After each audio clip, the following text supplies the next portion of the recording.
कर पाया।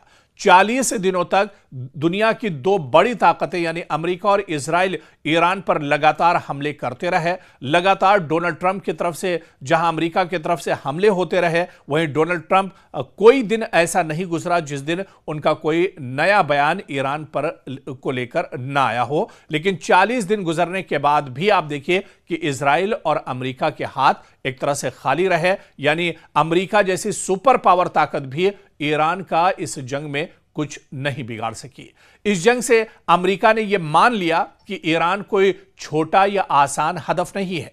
इसकी ज्योग्राफियाई पोजीशन, आबादी और अस्करी ढांचा ऐसा है कि जंग लंबी और महंगी हो सकती थी और दरअसल इसे डोनाल्ड ट्रंप बहुत अच्छे से समझ चुके थे। अबनाए हुर्मुज दुनिया की तेल सप्लाई का दरअसल बहुत अहम रास्ता है। यहां पर दरअसल ईरान ने अपनी बहुत सख्त पकड़ बना ली थी। हालांकि जो पहली जंगबंदी की गई थी उस जंगबंदी में धोखे से अमेरिका ने अबनाए हुर्मुज पर एक तरह से पहरा बढ़ा दिया था और वहां पर नाकाबंदी कर दी थी।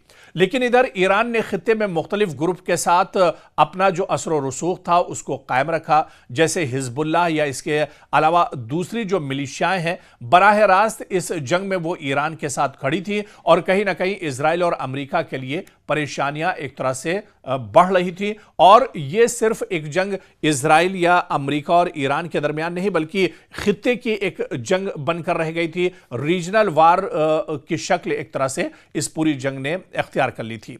और फिर आप देखिए कि अमेरिका दरअसल पहले ही इराक और अफगानिस्तान जैसे तवील और महंगे तनाज़ात का तजुर्बा कर चुका था।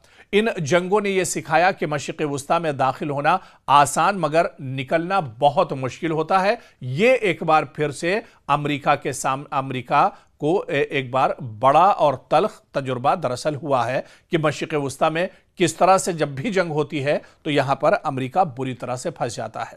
और इसके अलावा इस पूरी जंग में आप देखिए कि ईरान रिवायती फौजी ताकत में शायद अमेरिका से कमजोर हो, मगर इसकी जो वारफेयर यानी गैर मुतवाज़िन जंगी जो हिकमत अमली है वो दरअसल बहुत मजबूत है और इस जंग में भी ईरान ने वो साबित कर दिया।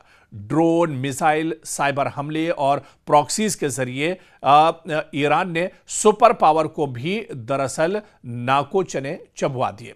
और इस बीच आप देखिए कि डोनाल्ड ट्रंप के दौर में सख्त बयानात जरूर आए, मगर मुकम्मल जंग का फैसला सियासी तौर पर भी दरअसल डोनाल्ड ट्रंप ये समझते थे कि खतरनाक है। जैसा आने वाले दिनों में कांग्रेस के इलेक्शन एक तरह से होने वाले हैं, बहुत अहम इंतखाबात अमेरिका में होने वाले हैं और डोनाल्ड ट्रंप दरअसल इसे समझ रहे थे कि अगर ये जंग आगे बढ़ेगी तो उनके लिए सियासी तौर पर भी बहुत ज्यादा नुकसान होगा। आप देखिए कि अमेरिका में बड़े पैमाने पर इस जंग को लेकर डोनाल्ड ट्रंप के खिलाफ लगातार एहतजाज होते रहे।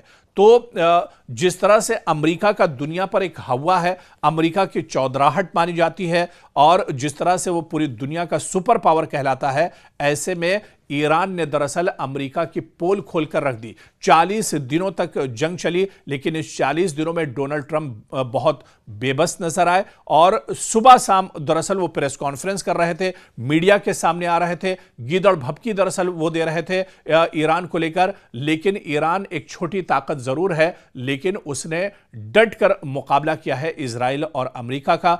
इसी वजह से माहिरीन ये कहते नजर आ रहे हैं कि एक सुपर पावर की तरह से ईरान के सामने अमेरिका नहीं लड़ा, बल्कि अमेरिका इन 40 दिनों में बुरी तरह से इस जंग में फंस चुका था। इसी वजह से सीज फायर का फैसला अमेरिका और डोनाल्ड ट्रंप को लेना पड़ा।